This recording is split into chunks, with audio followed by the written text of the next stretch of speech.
Good evening, Dr. Jan. How are you? Hello, I'm very good. Thank you. Thank you for having me. Yes.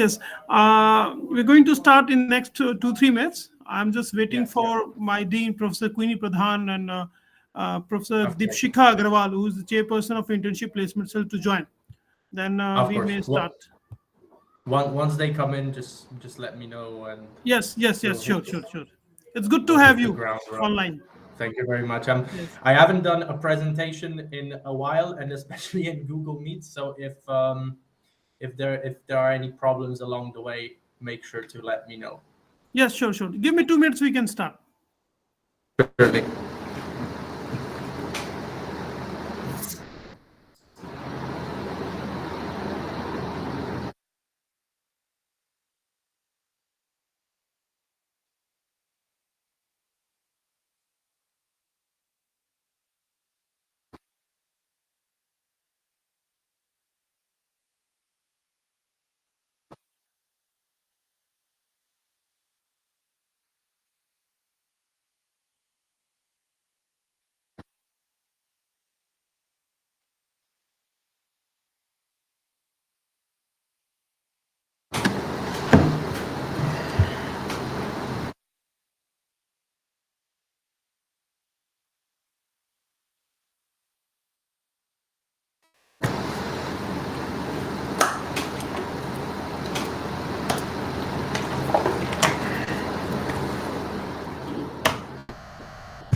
Professor Deepshikha Agarwal is online.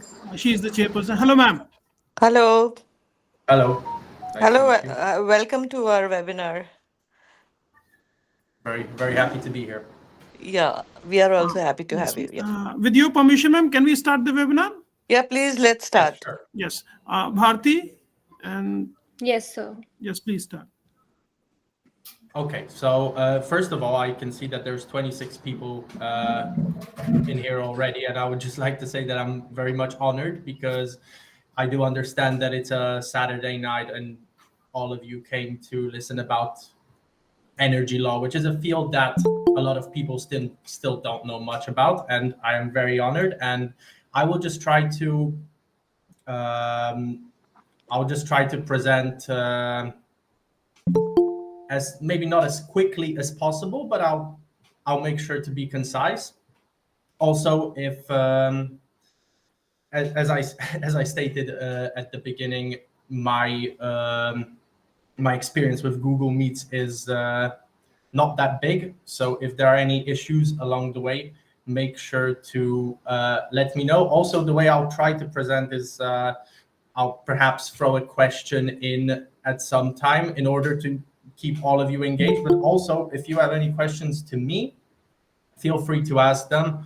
A lot of things that I may say may be absolutely new to you, or some of the words you may not know. And there is no, as they say, there are no stupid questions. There are only stupid answers. So the pressure is on me to give good answers, and make sure that's by raising a hand or asking in a or writing directly in a chat to let me know if something is unclear, or perhaps you would like to give your input, which is obviously very much welcome. Maybe I could learn something from you today. Okay, so to start, I would just like to introduce myself. My name is Kotlarz, and I am from Poland. I am a recent, and by recent I mean 2023, graduate of the LLM Energy and Climate Law program at the University of Groningen. That is also in Europe, but in Netherlands.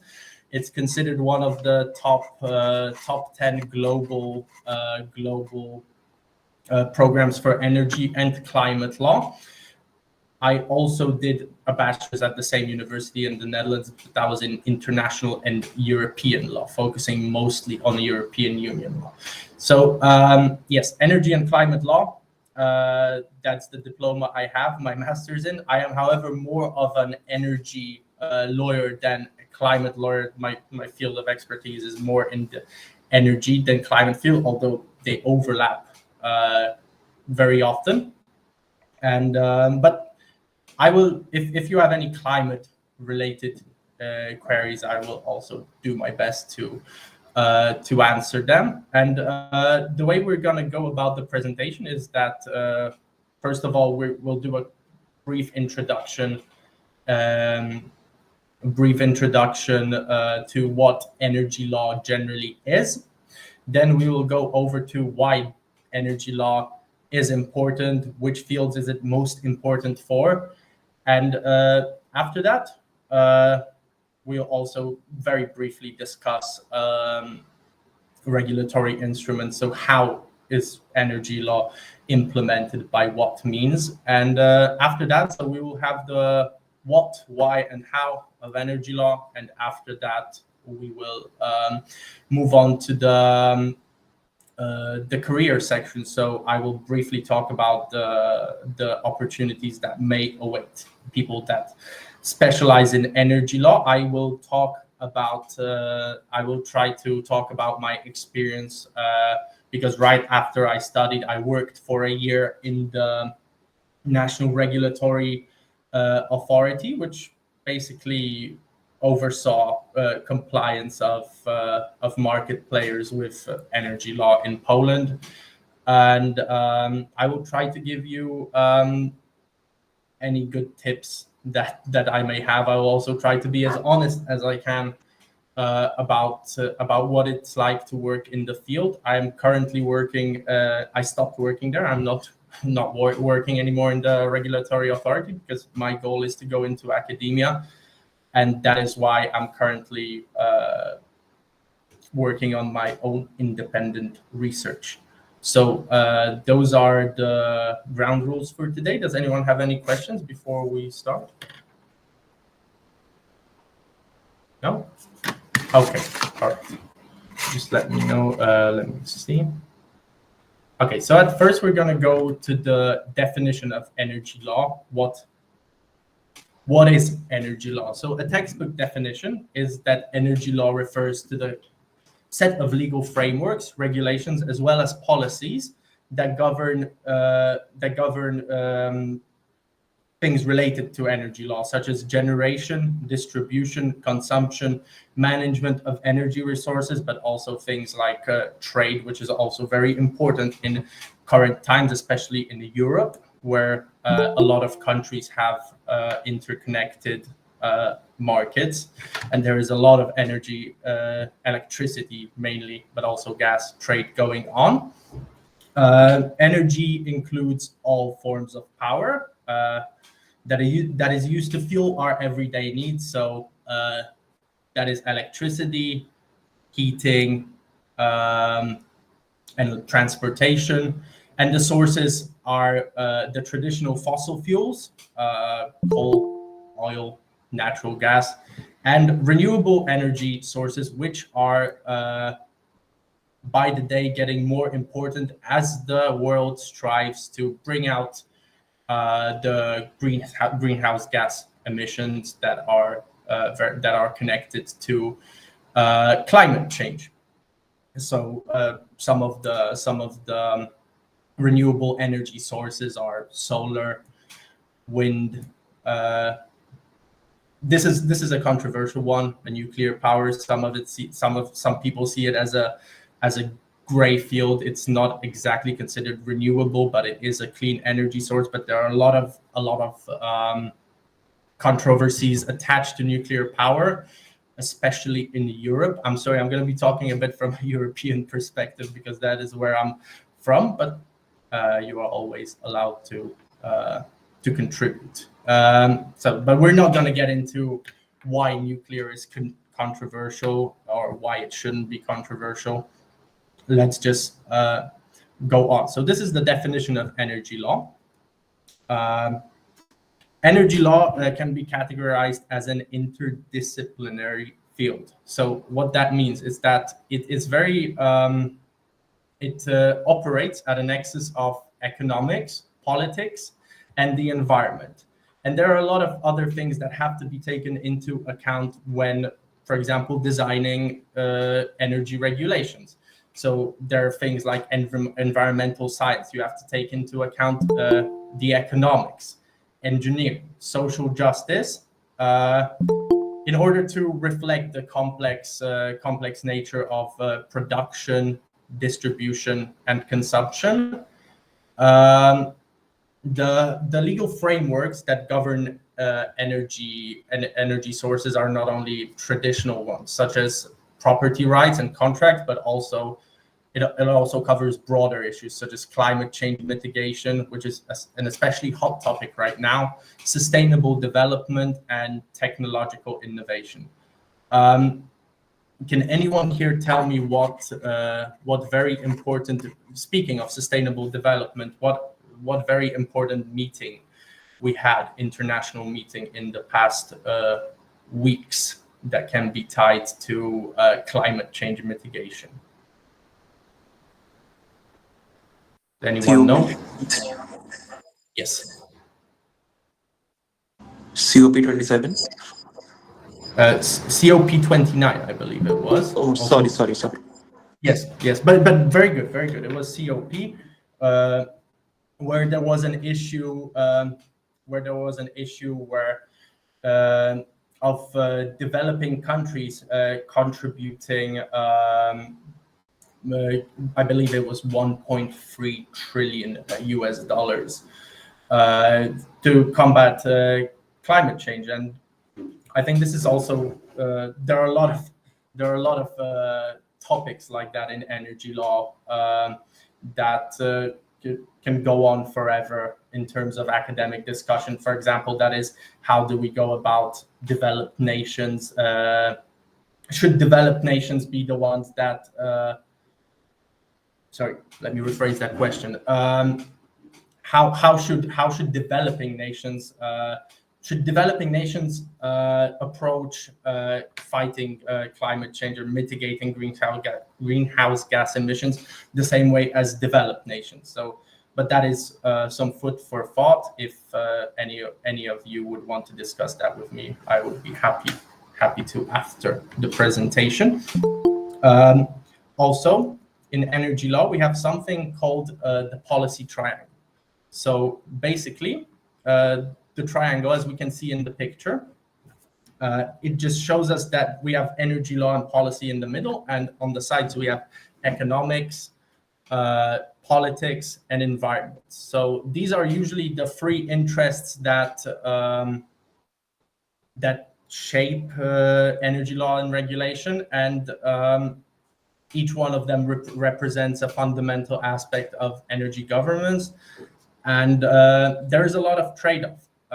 It's hard to be exactly in the middle of the triangle and satisfy all of the three corners, so to say. So that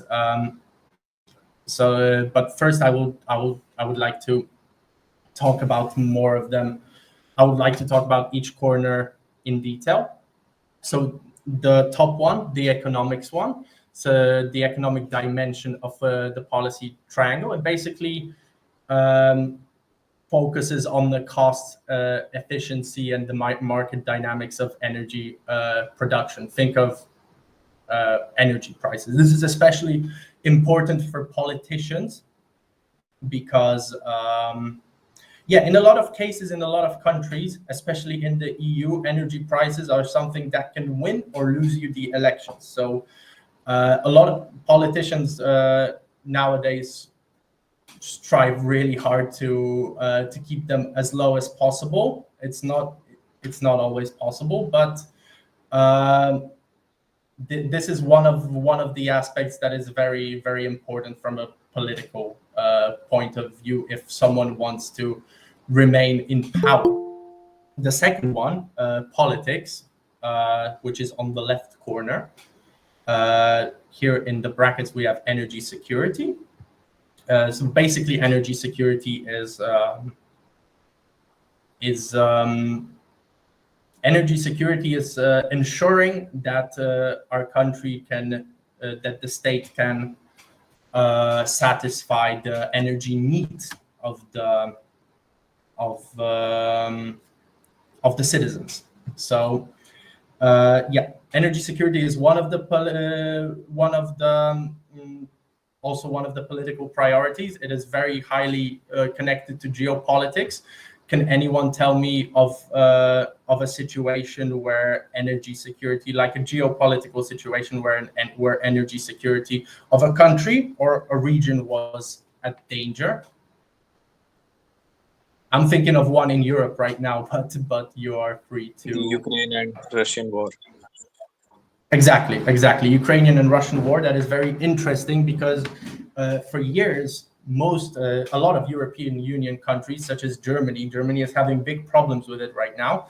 We're very much dependent on Russian, mostly fossil fuels, mostly gas, because it was cheap. So that was the economical aspect. However, the war broke out, and Europe decided that it needs that Russia is not a stable partner in their eyes, and therefore we cannot rely always on the energy from Russia, because it can, for example, the money given can be used to finance any military operations. So that is why there was a big flip-flop in the European Union policy to ensure that we are energy independent from Russia. So yes, that was a very good point. That was the Russian-Ukraine war. The third one, environment. That is the dimension that addresses the ecological impacts of energy production and use. So energy law often incorporate environmental protection standards, and this dimension is essentially focuses on ensuring that as little greenhouse gas emissions as possible are emitted. However, can someone tell me of a country that recently there have been elections in a pretty important country where the incumbent party, let's say, lost, and the party that won has I don't know what the right word for it, but they said that they will leave the Paris Agreement. Does someone know which country I'm talking about? The US. The US, that is correct. So basically, when Donald Trump first came to power, the Paris Agreement is considered one of the most important environmental climate treaties that focuses on keeping the greenhouse gas, keeping the global temperature at 1.5 degrees Celsius, I believe, under the industrial levels. And once Donald Trump came to power in 2016, he opted out of the Paris Agreement. Then Joe Biden won. The USA signed it again, and now most likely they're going to leave the Paris Agreement again. So we can see that that energy, our approach to energy or climate is very contextual. Okay, I'm also going to show a few examples of countries in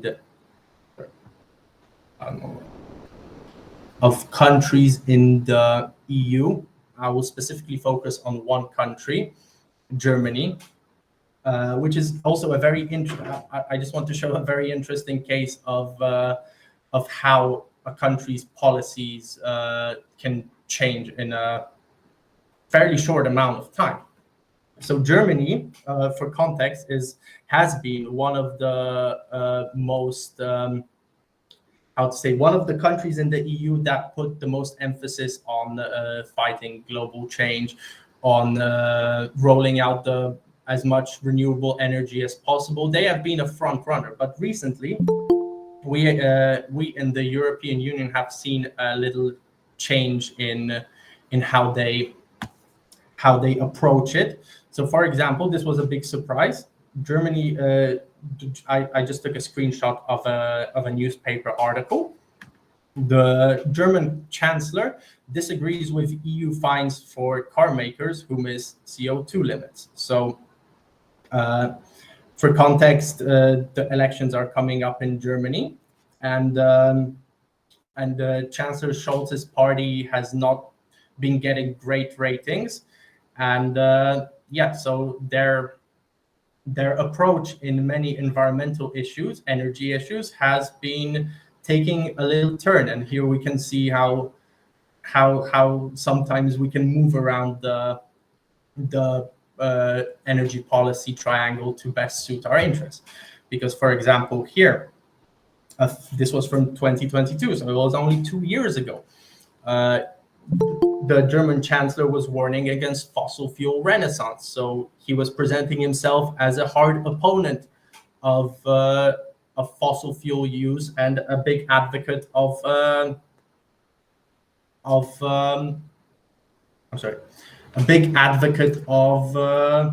renewable energy, green energy. And he was very much against the Russian imports. And also, this is another interesting development that happened. Scholz's government cut climate fund by 45 billion euros by 2027 in response to debt brake ruling. So Germany's approach is very interesting, and it just shows that the approach to energy law is or environmental and climate law is very much contextual. Let's move on. Does anyone have any questions? Is there? Yes. Good evening, sir. So my I question is, yes. right. So my question is, how do we navigate the challenge of balancing the interests of developing and developed countries as the debate goes on at the recent COP29 as well, right? That Yes. different parameters should be imposed on developing and developed countries in terms of how they're supposed to cut down on their emissions. Well, in my opinion, in my private opinion, it's a very good question, and it's a question that we won't be able to answer right here because it's been subject of many academical debates. It should be the developed nations that take responsibility for fighting climate change, and I don't know how I should delve into it more, but yeah, the developed nations should take responsibility. Yes. So, what are your opinions on nuclear energy? My opinion on nuclear energy is I can talk about I can give Poland and Germany as an example. Again, nuclear energy is there is no doubt that we have to move to renewable energy sources in order to cut the greenhouse gas emissions. However, there needs to be a lot of the renewable energy sources are intermittent. So that means they are, for example, solar and wind are very much weather dependent. So sometimes we can get a lot of it, and sometimes we can get very little of it. So there needs to be something to stabilize that system. And for now, we've been stabilizing our system with coal. For example, Poland has been stable. We don't have any nuclear power plants, so we have been stabilizing our system with coal. And so nuclear energy is very important. There have been accidents happening, but there have not been a lot of them. So I do think that it's a very important energy source that we have to turn to, at least in the European Union, the countries that have not yet turned to it, in order to have something to support the intermittent renewable energy sources such as wind or solar. Yes, again, hand up. Sir, don't you think that there's an intentional motive to prevent nuclear energy? So because certain lobbies cannot capitalize on nuclear energy. Okay, so And yeah, in that's a India as well. that's a very important question, and again, here I'm just talking my own private perspective. However, Angela Merkel, which was the Chancellor of Germany, recently put out a book, and in there she said that moving from nuclear energy was a smart move in order to, because of a risk.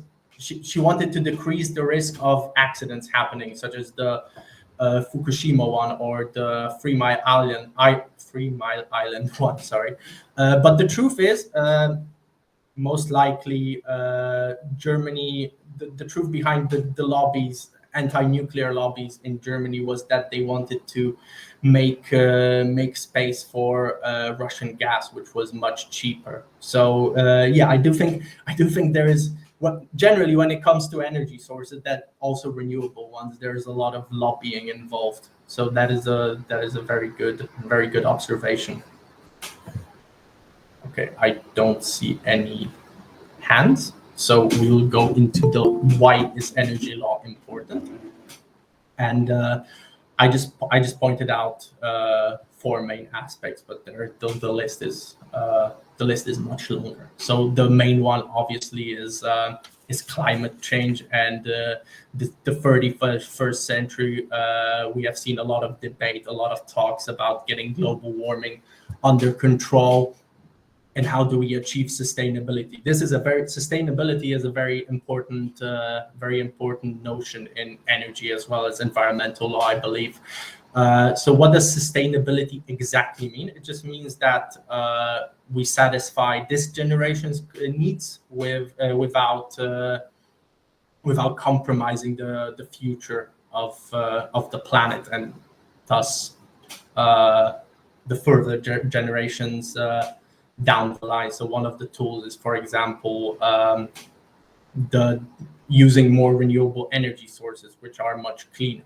And there are a lot of policy instruments that have been put in place in order to do that, such as feed-in tariffs or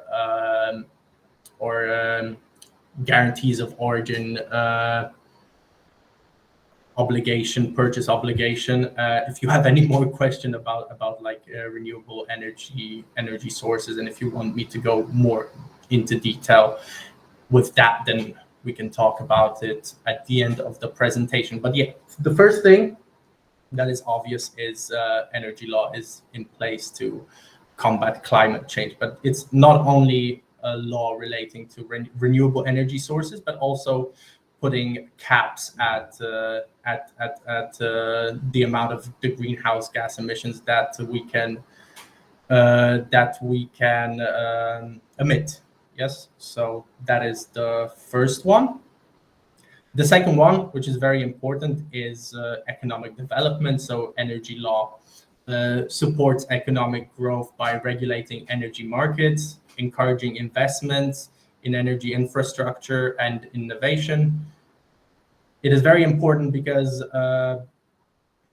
energy projects require usually very big capital investment. So it is very important from the investor's point of view to have a very predictable and certain legal framework, and that usually ends up in attracting domestic and foreign investment in energy projects, creating jobs, stimulating economic activity. Does anyone here know the name of a certain international treaty that is in place to I'm looking for a word, but to protect investors, protect cross-border investment in energy projects.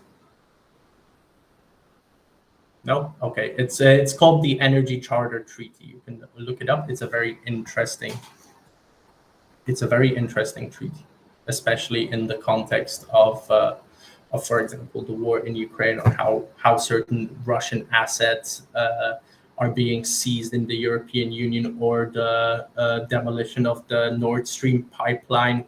How was that supposed to be protected? It's very, very important, very interesting topic.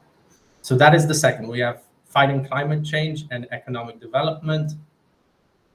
The third one, addressing social justice and equity. This is something that is very close to my heart, because I actually wrote my master thesis about a topic that is very much related with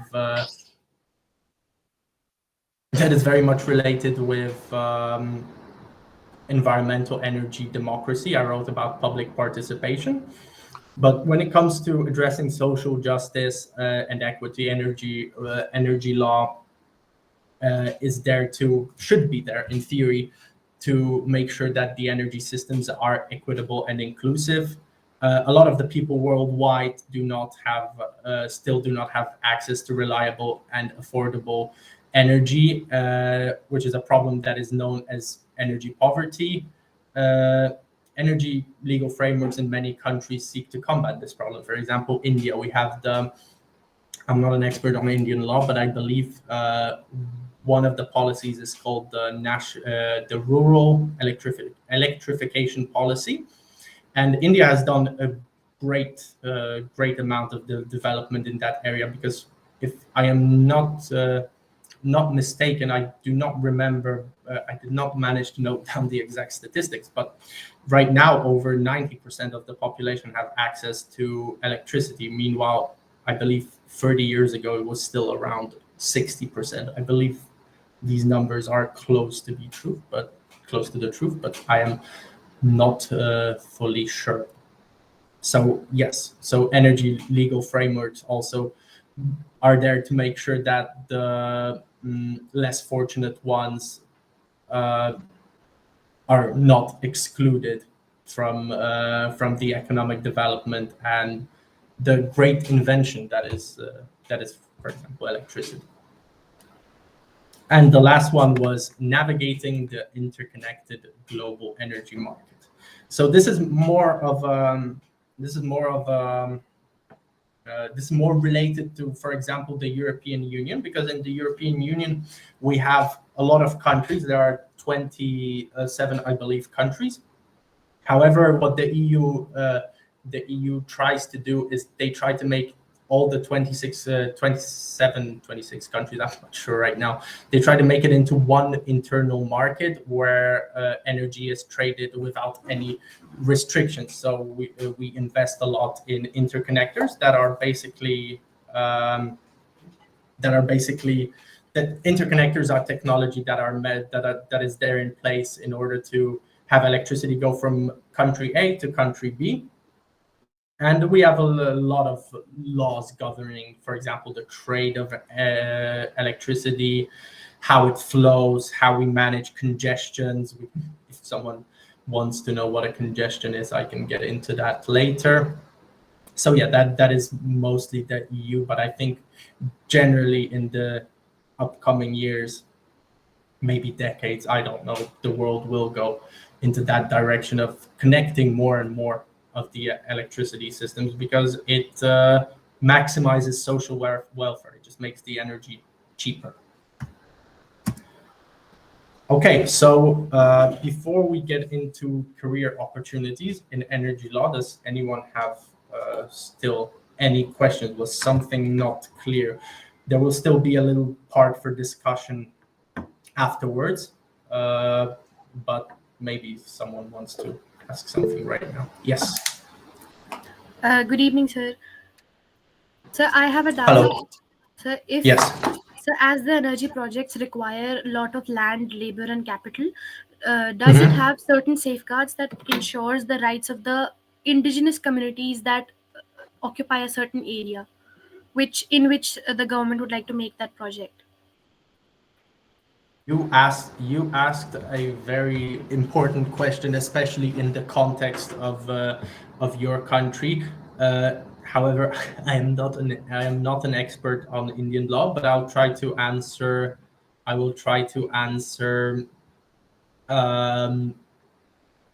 using my country as an example. For in my country, technically, there are safeguards, as in the public concerned where an energy project is being developed is supposed to be included in the decision-making process. But as I shown in my master thesis, a lot of the legal framework is very superficial, in a sense that it's there to kind of tick off a box that something was done, but in reality, a lot of the times,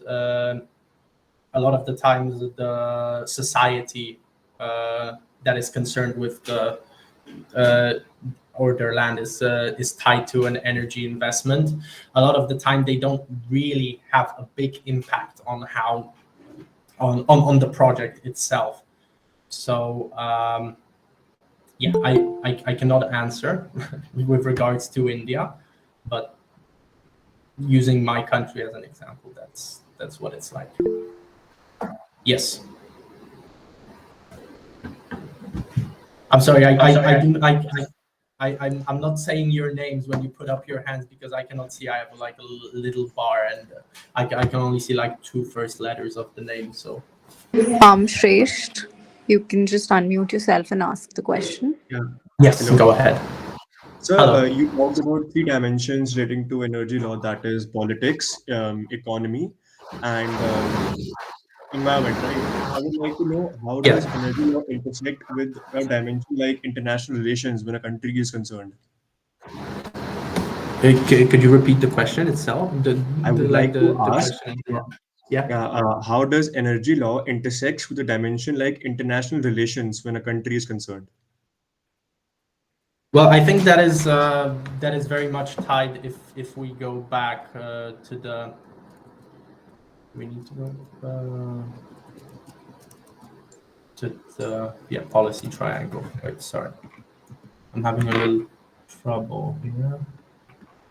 Yes, so I think when it comes to international relations, that is usually the left dimension. So that is the politics, for example, and energy security is very, very much tied to geopolitical situations, and also energy security. I think I gave a slightly wrong definition, because I said it's about satisfying the energy needs of a country, of a nation, but energy security can be looked at twofold. For example, for European countries, energy security means consumption. However, for countries like let's say Saudi Arabia or Russia, energy security is very much tied to if they will be able to sell enough energy at a good price. I don't know if I answered your question fully, but I do believe the politic dimension is also encompasses the international relations. All right, sir. Thank you so much. Thank you. Okay, so a short overview of the opportunities that can await in the legal sector, but not only the legal sector, for people that have some sort of background in energy law.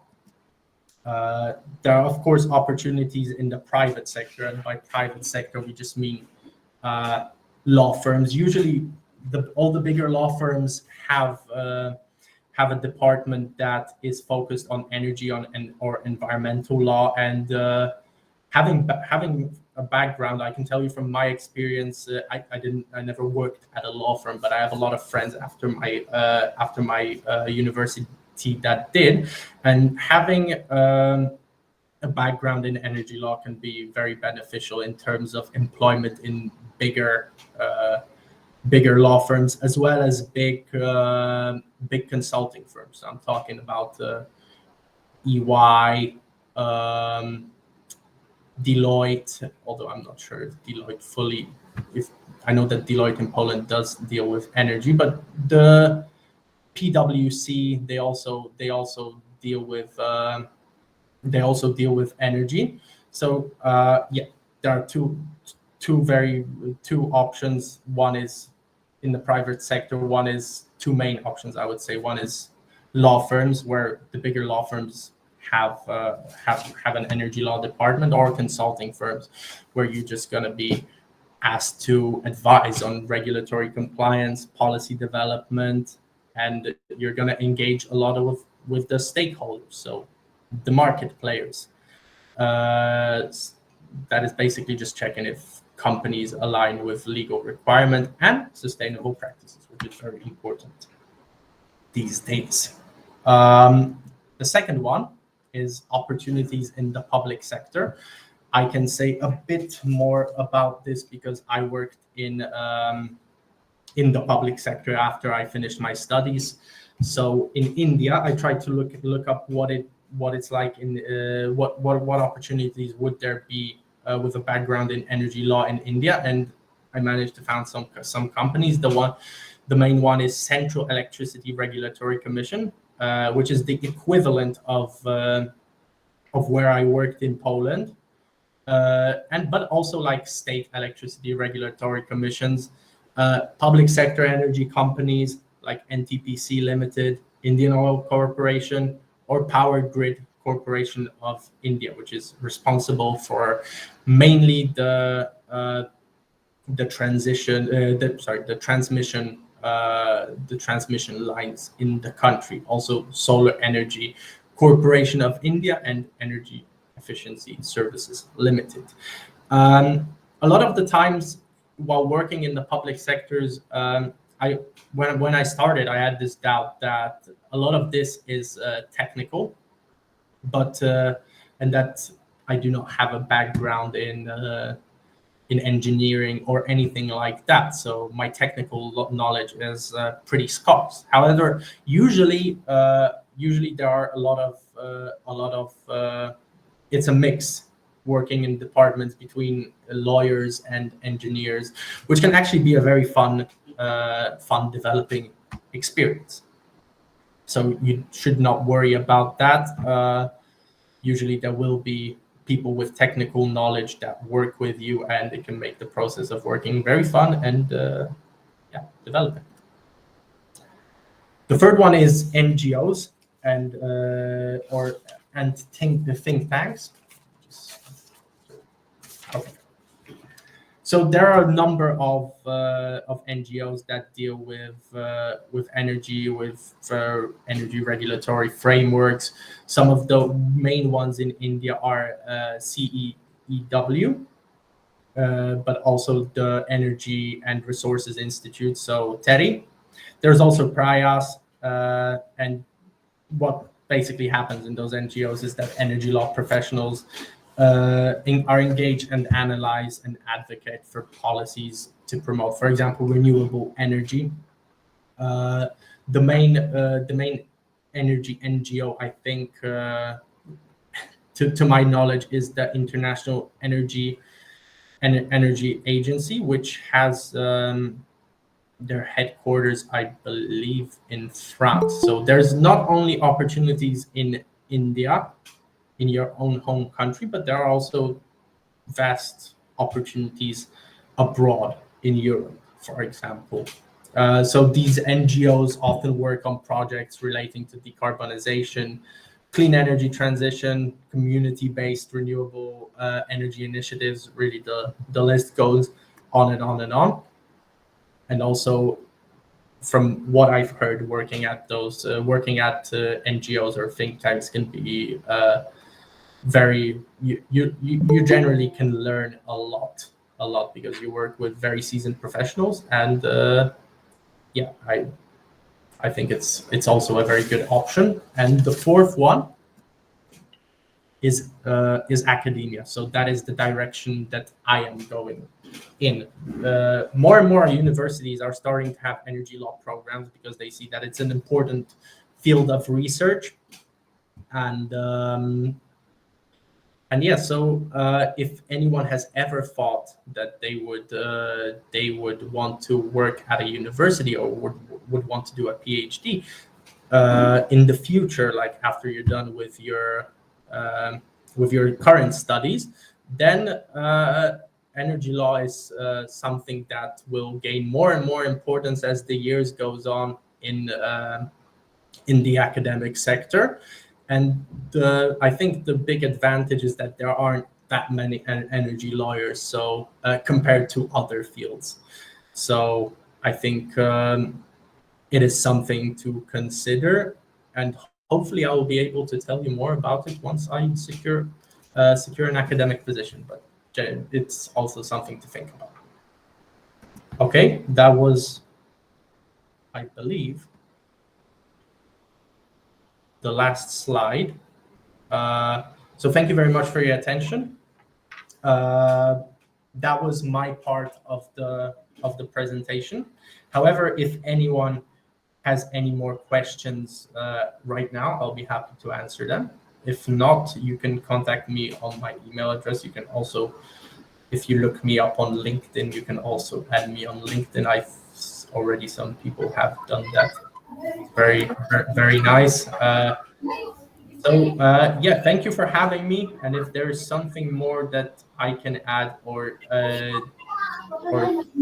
clarify any doubts, I will be happy to.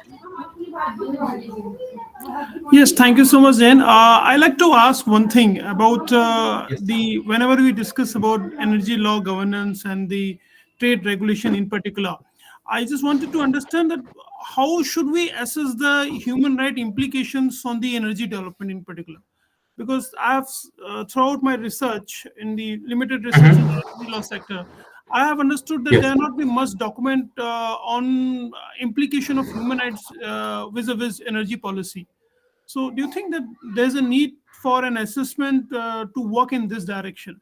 Because even the International Energy Atomic Agency also is relatively silent on this issue also. Yeah, that is a very good question, actually. I have not thought about that, but thinking quickly, I think yes. I generally also think that for example, we talked about ensuring access to affordable and clean energy. I do believe that is one that can be considered as human rights, as a human right. But generally, yeah, there is a lot of room that can be made up with regards to how governments approach individuals or communities when implementing like energy legal frameworks. So perhaps more academic discussion on this topic, and raising awareness that energy law should also be assessed in light of certain human rights could help raise awareness and push governments to do something better, right? Yes, we in India we usually discuss. One of my PhD scholar is actually working in green patents. So when we are actually Okay. working upon this topic, we came to know that somehow there have been rise of the patent application in the case of renewable energy sources also. But somehow we're not able to assess that how does it going to create an impact in the society, because nowadays these days now, the many patent experts are working upon the social value and social impact of the patent design. And in that context, energy law becomes very important. So since you already mentioned that energy law is a concept which is interdisciplinary approach, and that should be understood vis-a-vis economics, vis-a-vis technology, as well as now innovative practices like IPR and artificial intelligence. So rightly Yes, I said. think I think that if we want to ensure that that no rights of communities or that we're not acting against people that are concerned with a specific uh, energy project. I think one of the ways to go about that is actually I wrote my as I already mentioned, my master thesis is through public participation and just engaging the public in the decision-making process, but also not only doing it just to do it, just to tick off a box, but also doing it effectively. If I think that could be the best way the governments could save themselves some headache from any public opposition that may arise in the future. If anyone is interested in reading about that, I would be happy to share it. Just drop me an email. Sure. Thank you so much. Vani, over to you. On behalf of USLS, I feel privileged to deliver this vote of thanks and extend our heartfelt gratitude to you for sparing your invaluable time to deliver this thought-provoking lecture and bringing in your unique insight to share with us. Thank you, Dr. Dipshika Agarwal, the chairperson of USLS Placement Cell, and Dr. Zubair Ahmed, our faculty coordinator, for their unwavering support and insight. And also the audience for their enthusiastic participation. Thank you again, sir. Thank you very much. Thank you so much, sir.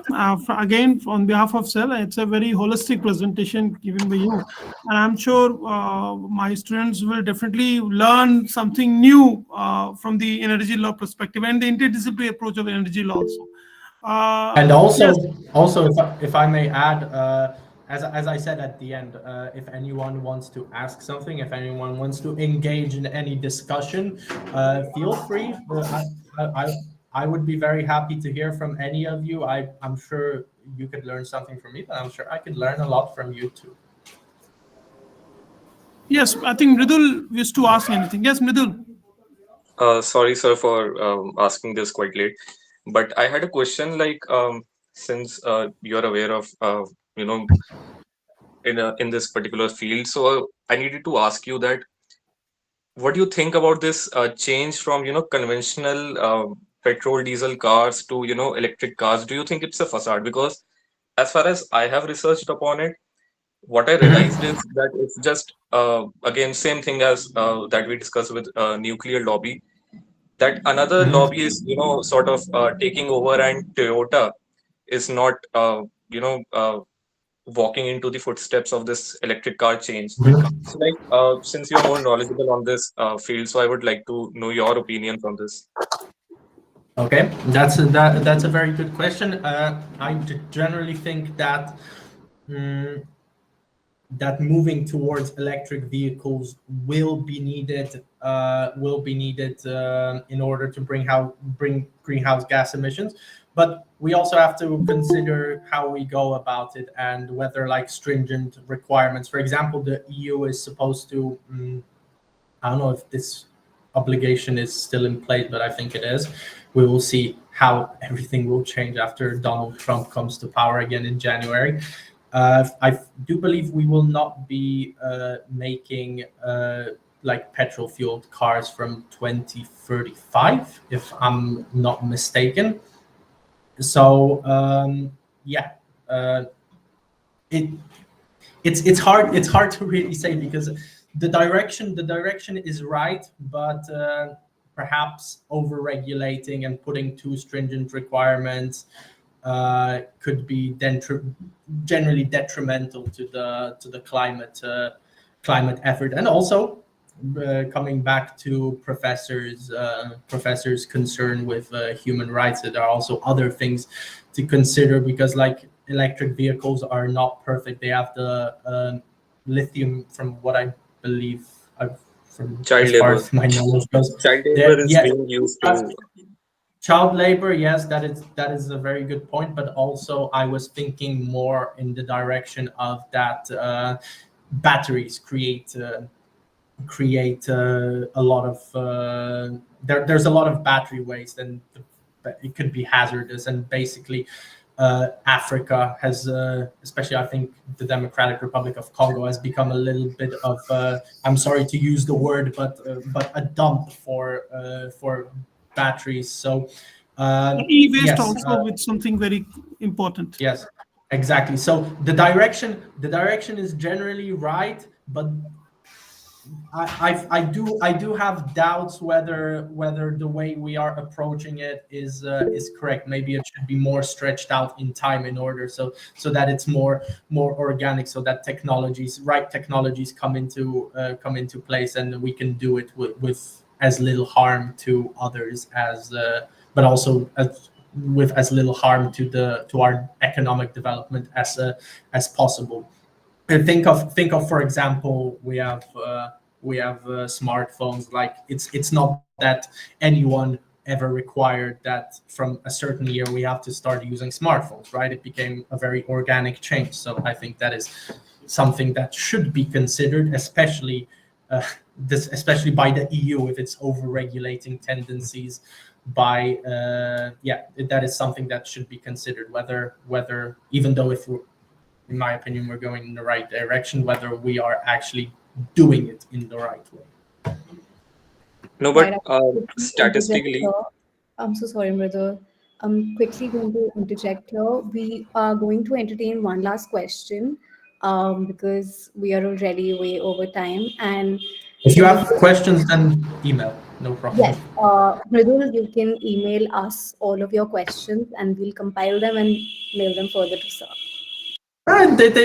Anyone can message me directly. I'll try to respond as swiftly as possible, because I think I would enjoy talking to all of you about anything you may want. Just for anyone, because it was on the slide, but if anyone did not see, this is my email address. If you want to, feel free. What was the last question? Was there no last question? Yes, Mridul, go ahead. Go ahead. so I was my Okay. counter question was that, sir, my main point was, statistically speaking, like we would need to recharge the cars, and a lot of coal is being burnt because of that. So, like, statistically, is it really environmental friendly, or is it just merely another facade that is being created by this particular sector? Well, if that depends on the energy mix, right? And how the electric vehicles are, how the electricity is being made, right? If it's made by fossil fuel sources, then I think that generally you are right. But I think with the rise of renewable energy and nuclear in some countries, such as Poland, the electricity can also be, for the electric vehicles, can be made in a cleaner way. But that is also a very good point. If coal is being used to fuel electric cars, then is it really a change, or are we just kind of this is a very important concept, greenwashing a little bit? But I am not an expert in electric vehicles, but I think your questions are very interesting. Yes, to add the further point again, there is always a principle of doctrine of proportionality and doctrine of balance, which you usually apply in most of the cases whenever there is a complication in the any kind of dispute or any kind of complication with respect to trade also. So those principles will definitely serve the purpose, and it will also be a response to the fulfillment of the goals of sustainable development. So I'm sure we will try to explore more research questions on the intelligence and technology. So thank you so much, all the participants. Thank you very much. Thank you so much, Mr. Jan, also for a wonderful presentation. I just like to inform that our Dean, Professor Queenie Pradhan, is somehow occupied due to certain unanticipated situation. But she conveyed my best wishes to you also, and she said Thank you very much. separate video conference very soon for the our proposed discussion also. So there are certain areas which we need to discuss. So maybe in the near future I will contact you again for further discussion of different modalities for the elective course also. Okay, Yeah. I would be very happy to engage more with Yes, bright and young I also minds. like to thank my faculty colleague and chairperson, Professor Deepshikha Agrawal, for sparing her time. And I'm sure that my students will definitely love it. And we like to have a feedback session from all the students. And if you have any idea, anything to share, you can contact to us. And if you have any question, you can, as already discussed by Wani, you can share it to with us also, and we'll compile it and we'll send it over to Mr. Jan. Okay, certainly. And yeah, just one last thing. Thank you very much for coming on a Saturday. In my student years, I would not attend a lecture on Saturday, which makes you all much better students than I was. So thank you very much. Yeah, Yes, thank thank you, you. Jan. I'm sorry I'm not able to put on my camera, but Yes. it is very nice. The students have been interactive, and I can see, this is an emerging area which is important also, and it has a lot of scope for further development. So thank you for sharing your thoughts. Thank you so much. Thank you for having me. I was really honored. Thank you. Thank you, sir. It was Okay, a so fantastic discussion. Thank you, thank you. sir. Hopefully, we'll be hearing from each other soon. Thank you very much. I think we can end the session.